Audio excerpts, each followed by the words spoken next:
welcome to Arts Express. This is Prairie Miller, and on the show, the masks are off. The U.S. is hanging out with the bad guys. Pacifica host Garland Nixon on the Democrats after their election loss. Hello, Garland Nixon. Well, the mask is off of the Biden administration. The neocons, they played the old, we're here for democracy and good people and nice stuff around the world. Wow, we've got to protect people from authoritarian leaders. And now they're pretty much straight out hanging out with the bad guys. Let's talk.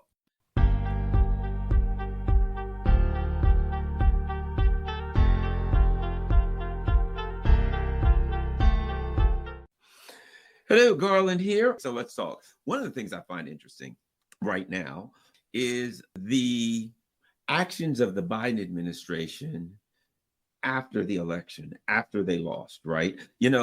Oftentimes we see, I put it like this. It's like seeing a person around their mom, right? And they're around their mother. You're like, hey, Joe. And he's like, hey, how are you? What's happening, Joe? Everything's just wonderful. How's things been with you?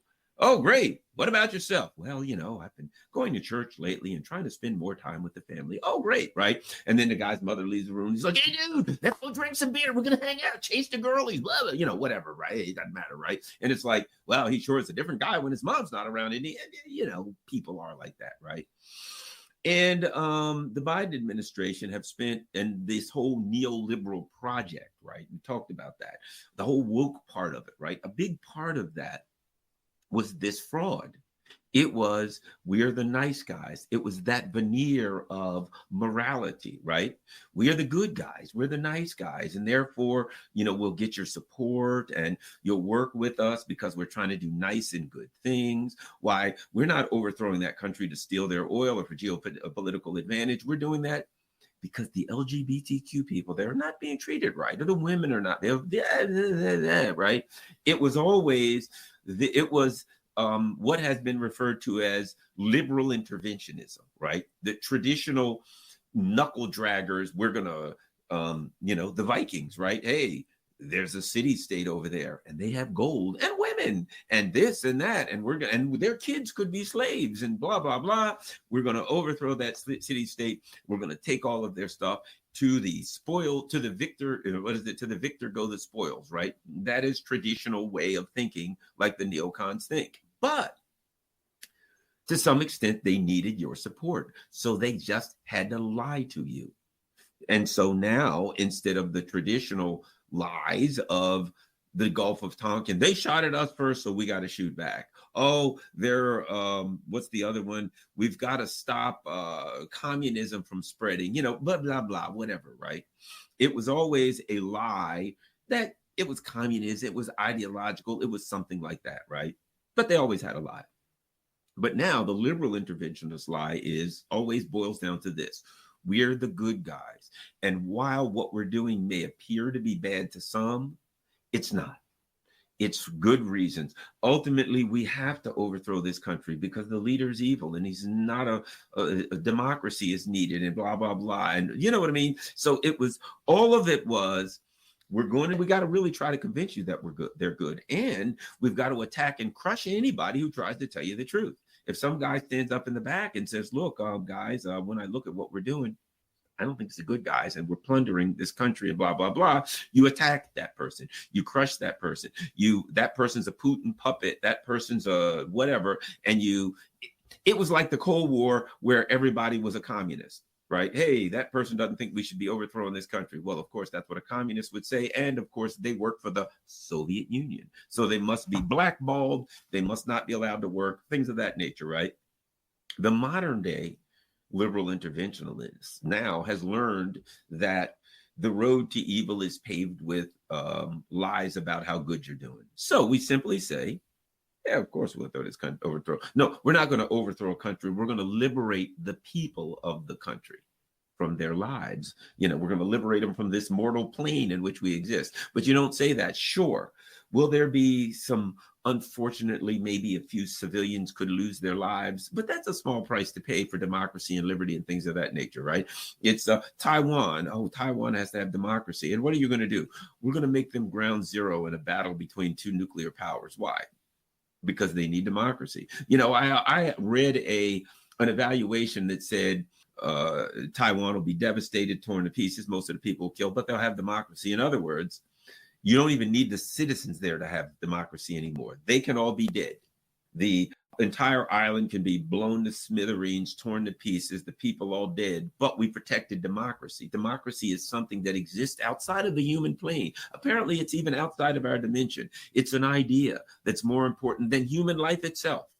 So that when we use Taiwan as Ukraine 2.0 and it gets destroyed, yeah, sure, did all the people die? But, it was for a good reason. Right now, Ukraine, hey, we're doing this for a good reason. But here's my point, though.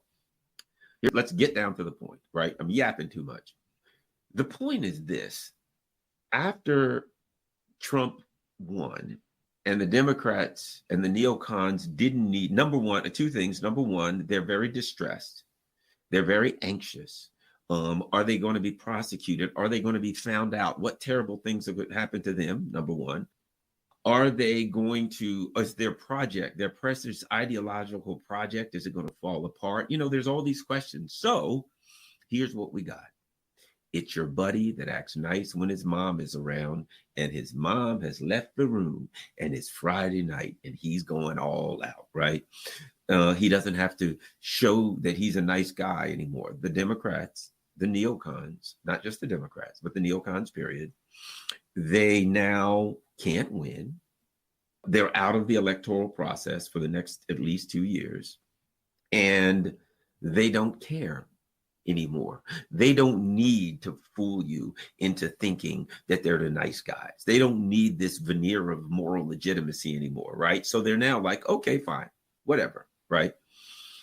They don't need to pretend that they care about you, right? Hey, when the Russians said, look, if you are in a direct conflict with us and you fire attack-ons or long-range missiles into Russia, it could ignite a nuclear conflict, right? The government that actually does that anyway is saying, look, even if there's a nuclear conflict or a world war, which is going to negatively affect your ability to exist, we don't care. So that argument that the government was acting in your best interest, looking out to preserve your lives, went out the window. It's like, you know what? We've lost the election. It don't matter anymore. We don't have to fool the suckers anymore. We don't have to say to the people, you know what? We're looking out for you. We're trying to preserve your life. We're trying to make it up. No. We'll fire attack-ons at the Russians. Yeah, but that could ignite a nuclear war or World War III. So we're not running for office anymore. We never cared. So what? We got bunkers. We'll probably survive. If there's World War III, all the young males, they'll all, maybe females, if we can get rid of them, we'll do them just like Ukraine, and we'll throw them all into battle, and hopefully Europe will be destroyed, and China and Russia will be destroyed, and hopefully we'll survive, and then we'll rule the world again. Hooray! Most of the Americans will be killed, but who cares? We're not here for them. That's what, after Trump won, the whole argument that the Biden administration, or that the government period, was there to preserve our lives and look out for our best interests, the whole fraud, the game is up. They don't need that anymore, and they're not doing it, right? And that goes with the argument that they're the good guys. We're the good guys. We're going out around the world doing things because we're the good guys. So what do? If we look historically, people like me and you probably in the chat were saying, wait a minute. We don't trust them. We don't believe them. We think they're lying. And that precipitated this kind of discussion. That precipitated the move to alternative media and the alternative media discussion. There were those who simply said, look, I don't trust them. Let's talk amongst ourselves with people that also don't trust them. And we looked and we said, well, wait a minute. Certain questions we asked. We're the good guys, right? Yeah. And Joe Biden, one of the things that Biden said was, one of the reasons that I ran for office was that I believed, I saw the Charlottesville thingy, Nazis and white supremacists and blah, blah, blah, marching around. And Joe Biden was so touched by that. He felt so bad by that he ran for president because he had to stop that. He had to thwart. He couldn't have Nazis and white supremacists. However, apparently that didn't apply to Ukraine. So there were those of us, you guys in the chat, and me and the people that are watching this, who looked at it and said, well, wait a minute.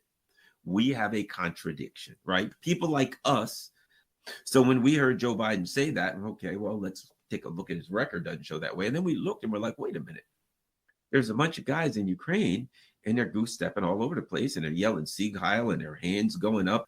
We looked historically and we said, well, the United States government can in no way argue that they don't know who these guys are. You've got, I say Azov, I put that in the thumbnail, but you got Ukraine is with these neo-Nazi. You've got streets named after Stepan Bandera, who was a Nazi collaborator, right? You've got monuments to Nazis and World War II collaborators and actual German Nazis all over Ukraine. So we look at a country, and the culture of part of the culture of that country is almost a cultural monument to the Third Reich, right? And we're looking at it saying, but you told us that you're the good guys and you hate Nazis and white supremacists and all these kinds of things. There's a contradiction between your foreign policy and your language and your rhetoric.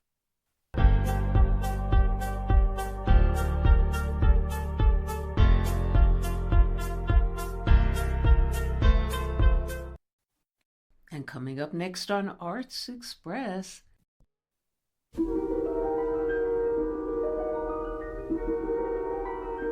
There is a fifth dimension, beyond that which is known to man. It is a dimension as vast as space and as timeless as infinity.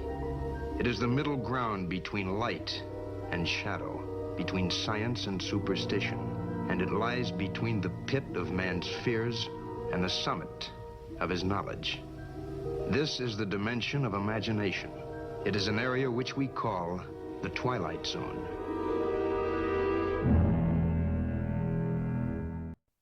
Not just Jesus.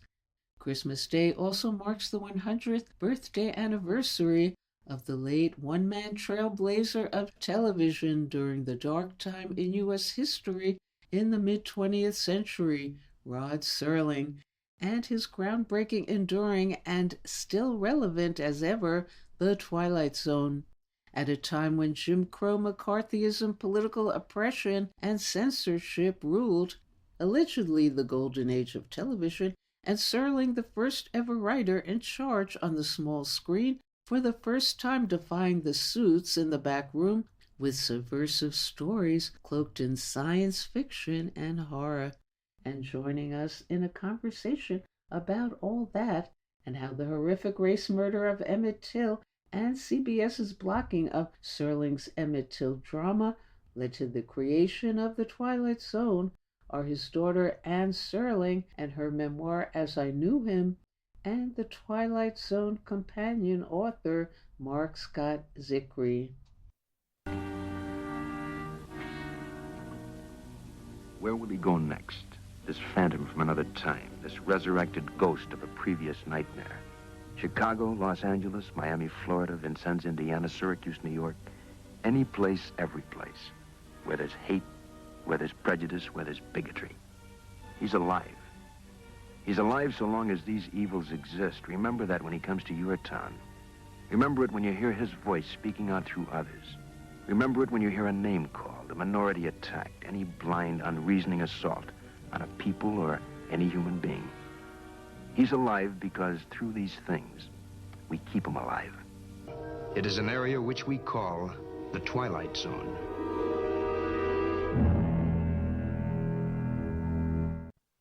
Hello. Hello. Good morning. Hello, both of you, Anne Serling and Mark Scott Zicree. Welcome to our show. What can each of you say, you personally, Anne as Rod Serling's daughter, and Mark as a writer, about his enduring impact and inspiration even today? Sure. Well, I think that it's lasted as long as it has because my dad dealt with the human condition. And although times change, people don't. And we're still dealing, sadly, with so many of the issues that my dad was so passionate about, racism. And I think that because of that, it's like I said, it's still so relevant. Yeah, and also these are great stories. These are wonderful stories. When you know even when you know the twist endings, you can watch them again and again, which is why you have the Twilight Zone marathons during the holidays. It's Rod wanted to talk about humanity and all the social issues, all the political issues, but he cloaks that in science fiction, and so his stories became eternal. So if you want to look at a story about mob hysteria, The Monsters That Are Due on Maple Street is a great episode about that. If you want to look at the rights of the disabled, Eye of the Beholder, where the woman simply says, who's supposedly hideously ugly under bandages, her face under bandages, she's saying, can't I just live amongst people? Can't I just have a job, any job? Rod had enormous compassion and empathy for people, and it just, the human heart of Twilight Zone really reaches out and grabs you. And so you can be scared, you can be moved to tears, you can be laughing out loud. It's the show encompasses humanity, but within a wonderful science fiction, fantasy, and horror cloak. And it's as powerful now as it ever was. And he deeply cared about people. My dad truly deeply cared about people. And what are your thoughts, Anne, about the Twilight Zone originating from CBS censoring Serling's drama about the Emmett Till horrific race murder from airing, and his determination from then on to oppose dramatically through the series The Twilight Zone horrors of Jim Crow America, nuclear fears, McCarthyism, repression, censorship, and war? And did you observe his anguish personally behind the scenes regarding bringing those realities to the small screen, ironically during the golden age of television? Well, I was only 4 years old when the Twilight Zone premiered. I meant later on. Did he express anguish about what he went through with the Emmett Till censorship? You know, I don't remember specific conversations about Emmett Till, but I always knew from the time I was a very young child that my dad was passionate about prejudice. And he said nothing made him angrier. So, you know, again, the guy at home was the guy that was writing about these themes. Yeah, and it's interesting because when I was researching the book, I was going through Rod's scrapbooks, and there was a photo of him with Martin Luther King, and this was not a surprise at all because Rod was very committed politically, very outspoken against Vietnam, all sorts of things. He really walks the walk and talks the talk. What do each of you see as the Twilight Zone's impact on American drama since its beginnings and on this Rod Serling's 100th birthday? Anne? I'll let you take that, Mark. Okay. Well, not only has Rod created perhaps the greatest television show ever made that generation after generation embraces and loves and will do so as far as into the future as we can see, but he also was iconic for all of us who now write and produce TV, comedies and dramas both. He was the first modern showrunner, the writer who ran his own show, who created and ran his own show. Before that, producers were in charge and writers were subordinate to them. So he was all about having the power and the control and the autonomy to say what he wanted to say. And live TV, the days of live TV, he couldn't talk about race or social issues, and that's why he thought, well, if I clothe it in science fiction, fantasy, and horror, I can get it past censors, and that's exactly what happened. And so these stories are eternal, and whether he's writing about whether he's writing the days of John F. Kennedy, what he's got to say is every bit as resonant, every bit as powerful and important and timely. And on this 100th anniversary, how would you like your father to be remembered? As a decent person who deeply cared about people, and as I said, he practiced what he preached. And he was someone that made such an impact on me as his daughter.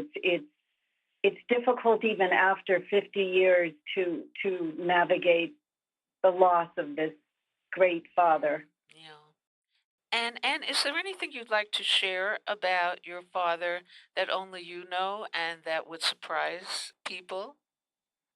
Just that I think that people would never imagine that this guy could be as silly as he was.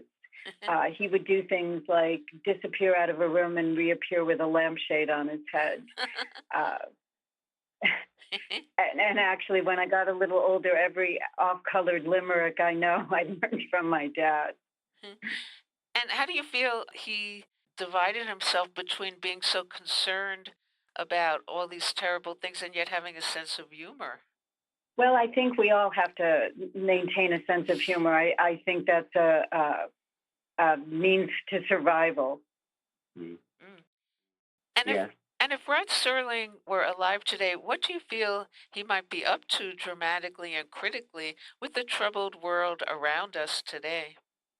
Well, he was so prolific way back when. I often think how much more he would have been today with not being weighed down with censorship, and he would certainly be writing about everything that's going on. He would be, I think, initially deeply saddened by many things that are happening, and then a little apoplectic, and that would have been the catalyst to be writing like in a frenzy, I think. Mm. And Mark?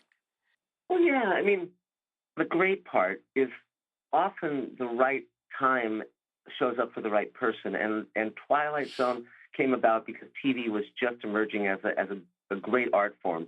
Rod initially wanted to be Arthur Miller for the nation, is a national Broadway stage essentially, and that didn't pan out because of the censors. So that led him to Twilight Zone, and now we can share Twilight Zone as immediately and as currently as ever. Rod succeeded at what he set out to do, which is to create a show that would move people, change people, make them better. That was his goal. He was not a cynic, and what do you and I think he think would be? What do you think he would be up to today if he were alive Oh in my God, in this he troubled would. world we live in? Yes, I think he would be. I like what Anne said. He would be apoplectic. He would just be. But as a writer, he would be finding the way to comment because Rod was never a fatalist, and he was always holding out for hope for humanity, even in the threat of nuclear annihilation. And he would be riding up a storm, and he would be as lovable and wonderful as he always was. We're so lucky that we can share his view and his world with him even now. We all love Rod Serling, and he comes across very authentically in Twilight Zone. That was him, and he was just a wonderful, wonderful guy in every way. There's a quote that he said, "Our salvation is our capacity for warmth and love," and I think even today he'd still be saying that. Yeah. Great. Okay. Well, thank you so much, Mark and Anne, for joining us on the show. Okay, bye. Thank you. Thank you, Prairie.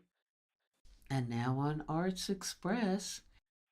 Good evening and welcome to the UK Desk with me, your host, Jack Clark. Tonight we're diving into a conversation that blends art, faith, and the big questions we all wrestle with: life, suffering, and where we find hope in the mess of it all. Our guest, Russ Ramsay, is not just a brilliant author, but also a pastor and art aficionado who has a knack for weaving theology and creativity into a tapestry of accessible insight.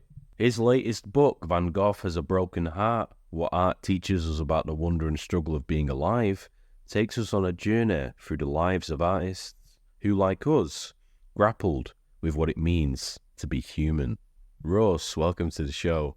My pleasure. Thanks for having me. Could you introduce yourself and your work for our listeners? Yeah, well, I've been a local church pastor for about 22 years. I'm currently in the Nashville area of Tennessee. So a lot of my vocational work is working with people, expositing scripture, writing and delivering sermons, teaching classes and that kind of thing. And then as a part of that, since the beginning, that a part of my vocation is writing as well. And so I have been a writer, an author. I've written 6 books now, and that's been a pretty consistent part of the rhythm of my vocational calling, which has included a lot of working with visual art. I'm not a visual artist myself, but I'm a researcher and a person who's spent a ton of time reading about, learning, and digging into the stories of a lot of the world's great art. And so that's what a lot of my writing goes to. What inspired you to write this, and what do you hope readers will take away? So this is the second, it's not the second volume, but it's the second book of essays. Rembrandt is in the Wind was the first one. That came out in 2022, where they're collections of standalone essays about classic works of art or artists, many of whom people would know, some who might be a little bit more obscure, but their stories are just endlessly fascinating. For me, I think that as a person who has a vocational calling to get people to think about the God of the Bible, one of the things that we believe from the pages of Scripture is that when God talks about himself, he often refers to his glory. So in other words, to know the God of the Bible is to interact with things like splendor, wonder, beauty, glory. And I pastor in a denomination and in a cross section of Protestantism that can be notoriously heady and cerebral, and a little less attentive to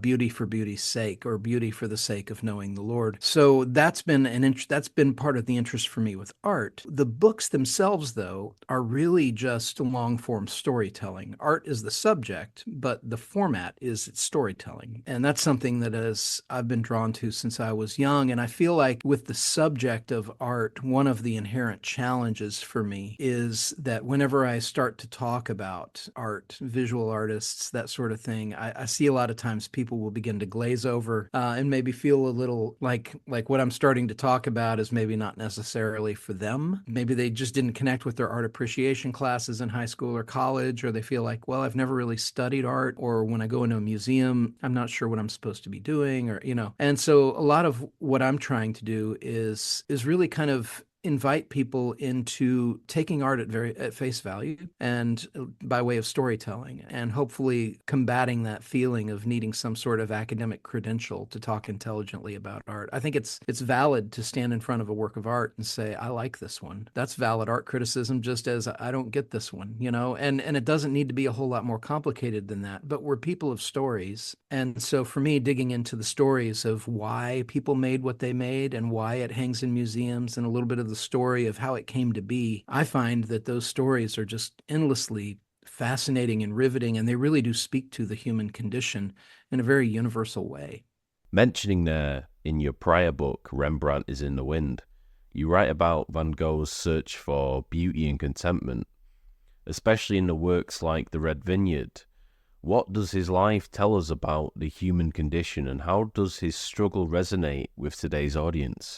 The great thing about Vincent, which makes him unlike almost any other artist you're going to find, is that he only painted for about 9 years before he died. So his entire body of work is less than a decade. But the other thing is that we have this archive of his letters that he wrote to his brother and his sister and friends while he was painting all those paintings, in which he wrote about the paintings he was creating. And so we have like paintings we can date to the month because of the letters. And so if you go to the website vangoghletters.com or .org, you'll figure it out. But if you go to that website, you can find all of his letters archived there. Many of them have been scanned in, and so you can see his sketches and his handwriting, and they've been translated into English. I think the thing that's so significant about him is he's a very heightened version of what a lot of people experience. And what a lot of people experience is, I want my life to matter. I want the work that I do to be meaningful to other people. I want it to be helpful in this world. Those were all things that motivated Van Gogh. He was always curious about the divine. He had a reverence for Jesus, though he had a complicated relationship with the institutional church. And,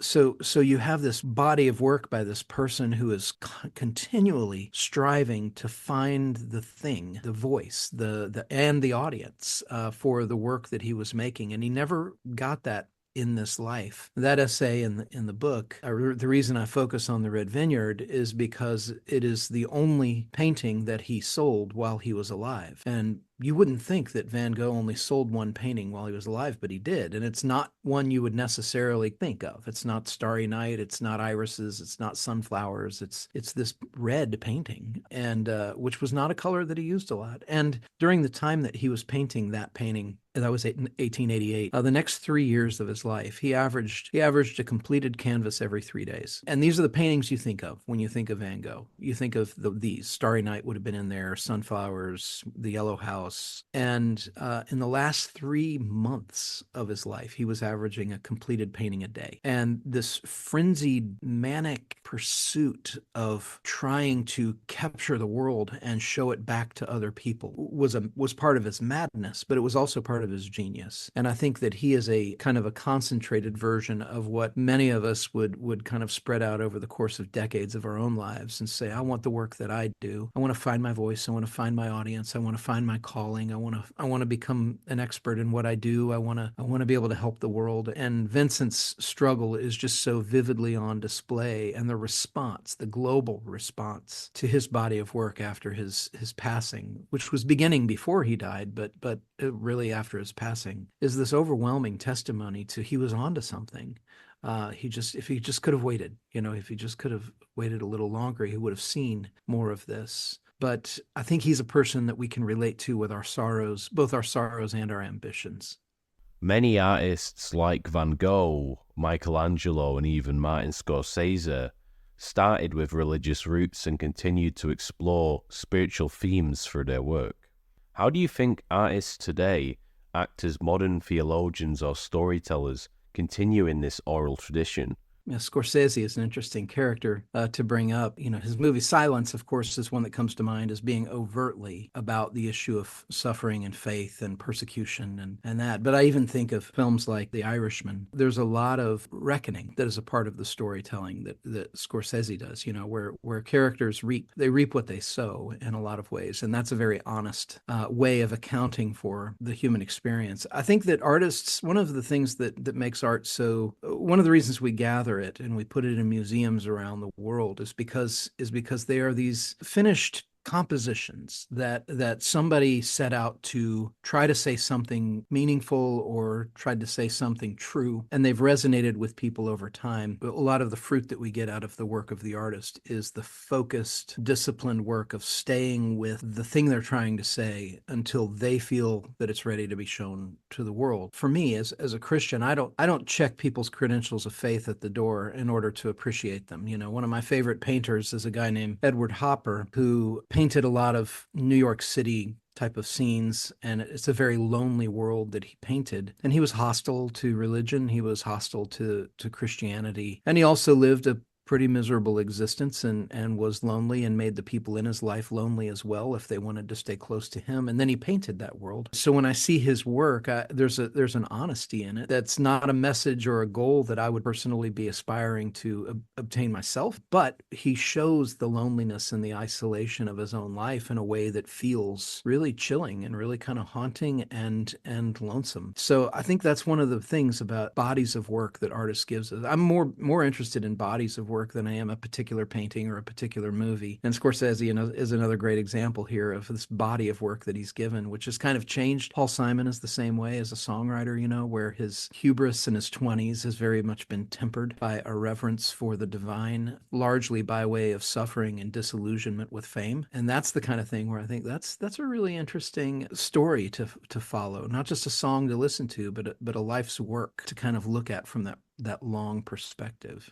Some people like to romanticize the suffering artists, figures like Kafka or, as mentioned, Van Gogh, almost seeing their struggles as aspirational. Do you think this idealization is harmful? And how should we approach the myth of the suffering artist, Russ? No, actually I don't. And the reason I don't is because to aspire to be a suffering artist is to really dishonor suffering. The art that comes from suffering is the product of an honest thing. It's the product of something true. Calamity befalls you, and the art is part of the expression of trying to find your way out. It is trying to find hope. For people who would say, yeah, I want to aspire to having that, it can be very self-indulgent, I think, and dishonoring of the sufferings of people like Dostoevsky and Van Gogh. I think that if you are vocationally called into the arts, suffering should be an expected part of the journey. I've written 20 chapters now on different artists and works of art, and it's a theme they all have in common. They all suffered deeply, and musicians and some of my favorite authors are all people that when you look at their lives, they're complicated, difficult relationships, and they're trying to make sense of their real pain. I have a friend here in Nashville who had who's a touring artist, and he had a guitar player that played with him for 15 years or so, and then joined a different band, and so he had to replace his guitar player with somebody else, and he got this young guy who was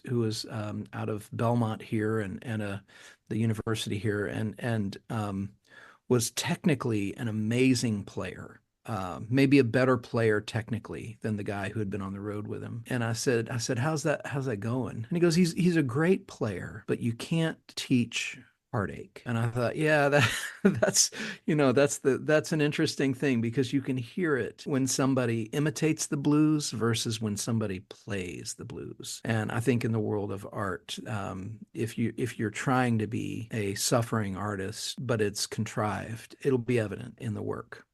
Some describe art as a form of prayer, an act of devotion or seeking transcendence, perhaps.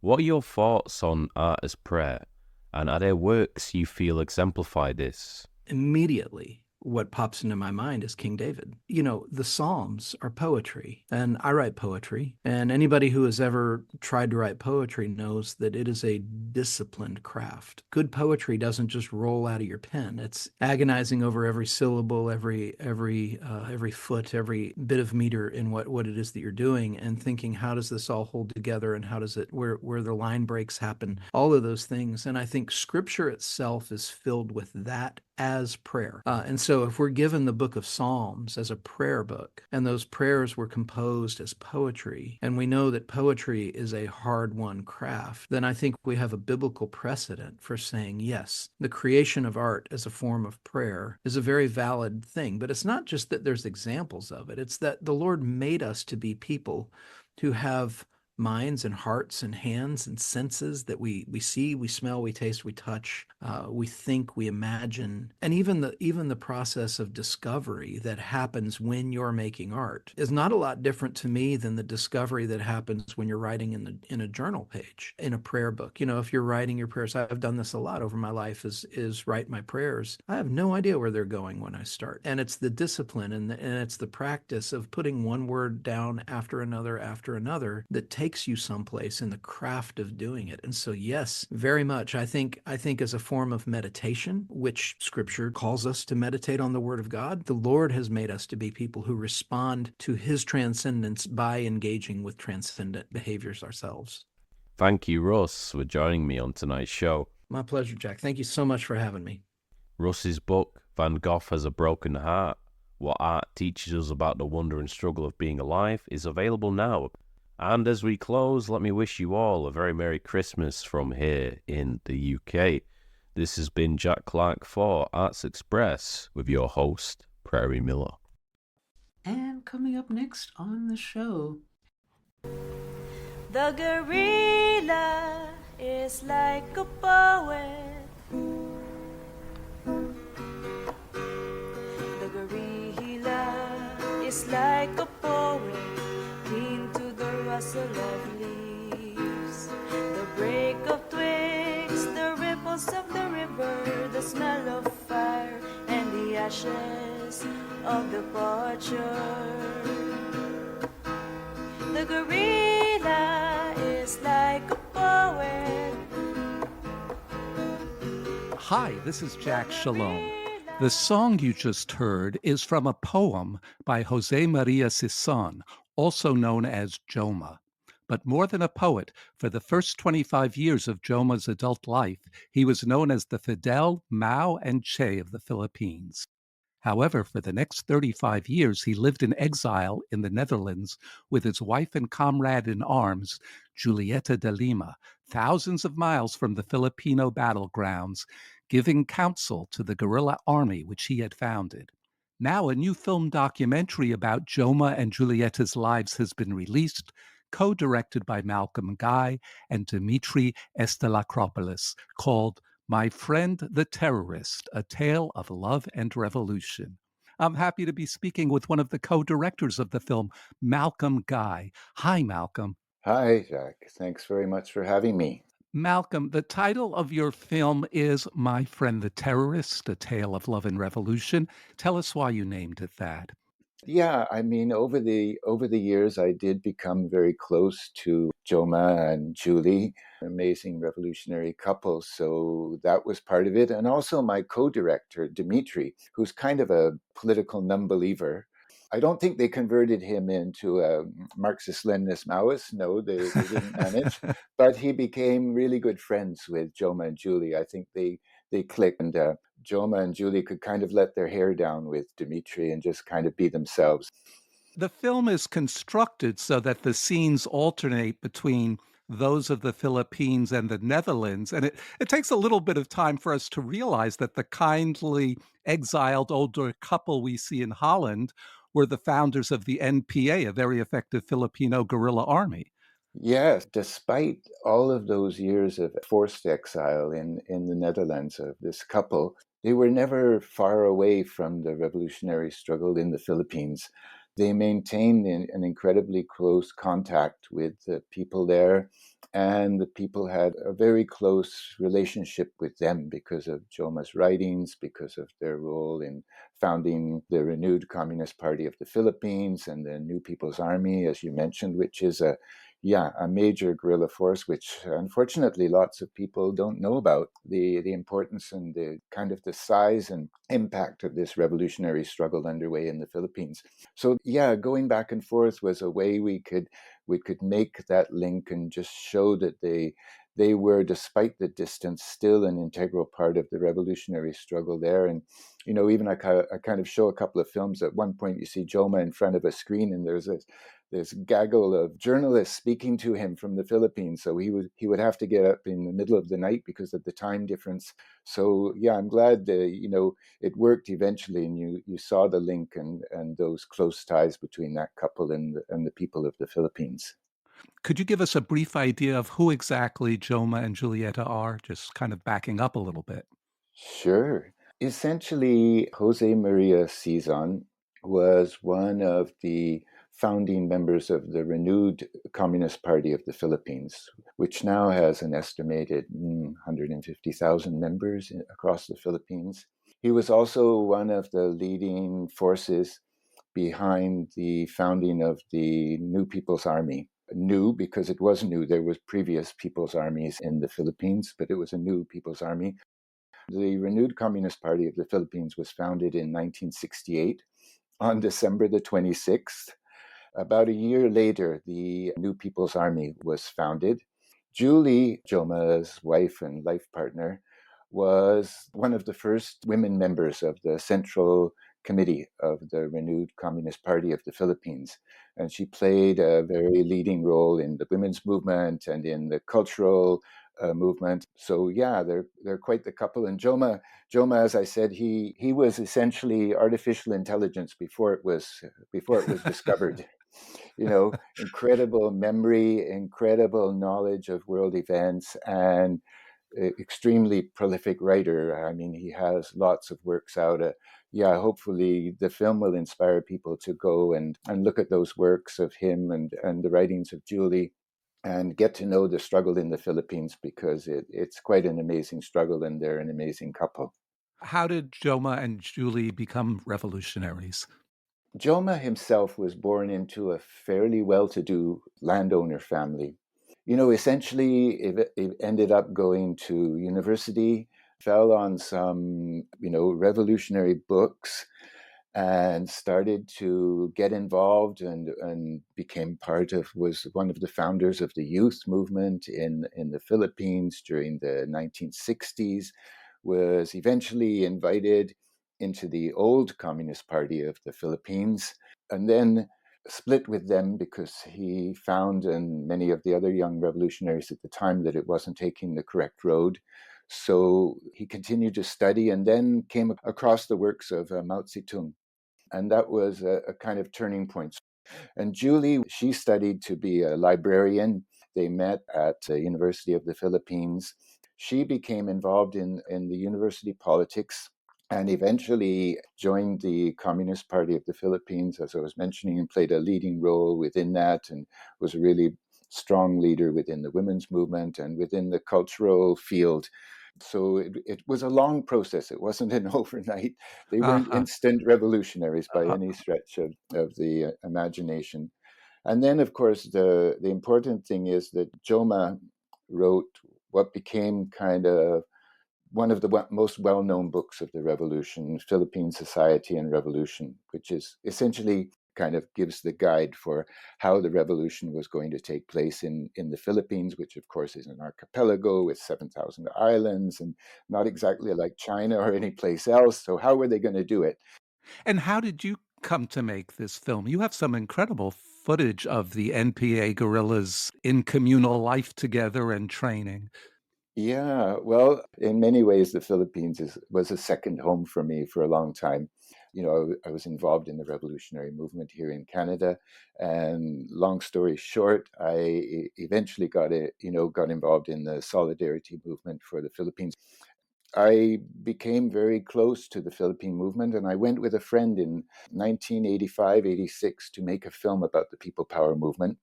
And that was my introduction to filmmaking and also my introduction really to closely to the Philippines. And so I've been going to the Philippines ever since. And of course, during that, I wanted to know about this person, Jose Maria Sison, and what he was. And I eventually had the chance to meet him and then to work closely with him for over a decade. The New People's Army is the underground army of the CPP, the Communist Party of the Philippines. Is the CPP outlawed, or does it actually have an electoral presence? In the Philippines, the party is outlawed. It's considered a quote unquote terrorist organization, along with the New People's Army. It's outlawed, and essentially, it's very dangerous to be a member. You lose your life if they catch you. Yeah, it's an underground or a totally underground organization, secret organization with thousands of members, as I mentioned. And the New People's Army is active virtually across the entire Philippines in most of the almost all of the major islands. It's one of the major armed liberation struggles underway in the world today. It's a well kept secret. Yeah, it's very interesting. I've been filming with them before. As I mentioned, I started filming in the 1980s. So even at that time, I went and we filmed in the guerrilla zones. And I've been back and filmed in guerrilla zones 2 or 3 times before.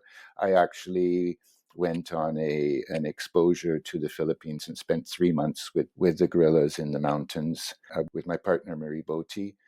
Well, there is some really extraordinary footage, and this is really an appropriate time to talk about the film because, as you say, and as you show in the film, December 26th celebrates the anniversary of the founding of the CPP, and you show that it's celebrated with flash protests in cities across the Philippines seeking recruitment for the NPA. Yeah, exactly. I mean, you have to realize the depth of the underground movement there. Yes, it is in the countryside, and that's its main force. But it's also a strong presence, underground presence within the cities. So, in order to show that, they have flash demonstrations, which essentially materialize.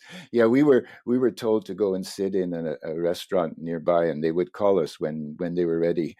And Oh, no. so they said, "Okay, time to come out now." Yeah. So as we got out there, yeah, there was nothing there before, and then suddenly these hundreds of people, appeared from quote unquote nowhere and put on their protective masks and yeah, started and pulled out their bullhorns and away they went.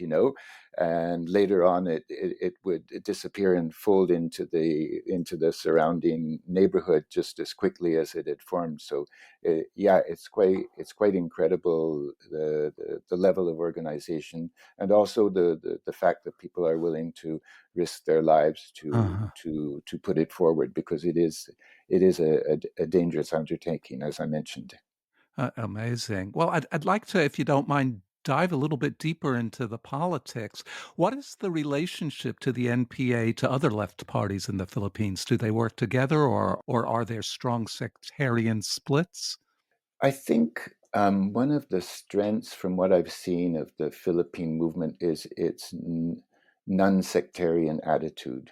For example, within the New People's Army, same-sex marriages are encouraged in a country where, 85% of the population is very Catholic, right? Very deep believers.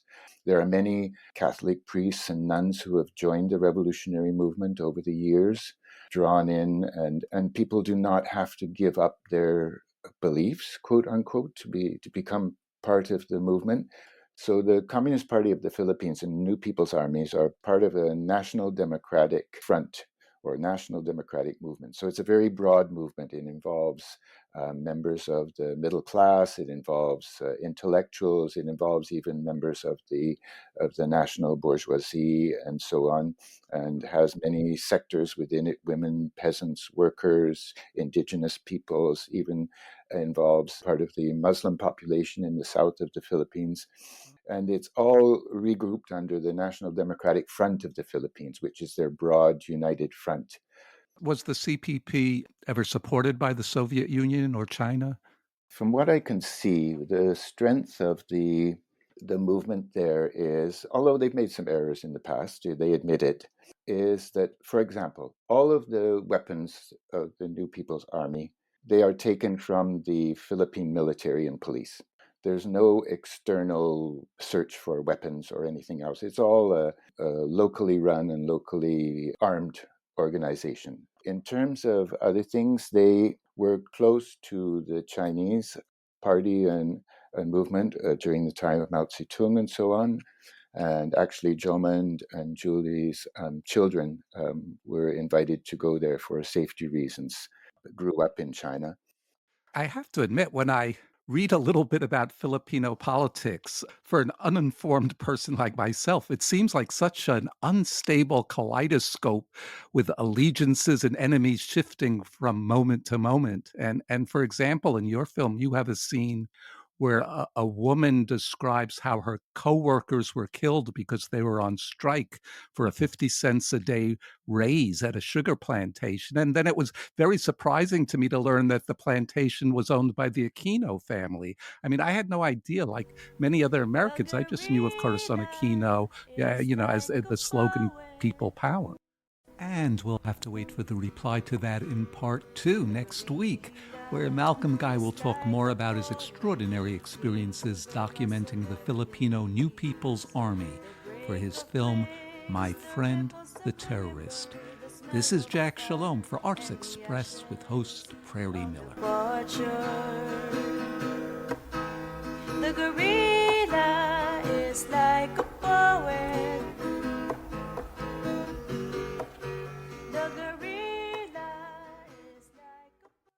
And that's all we have time for today on Arts Express, expression in the arts.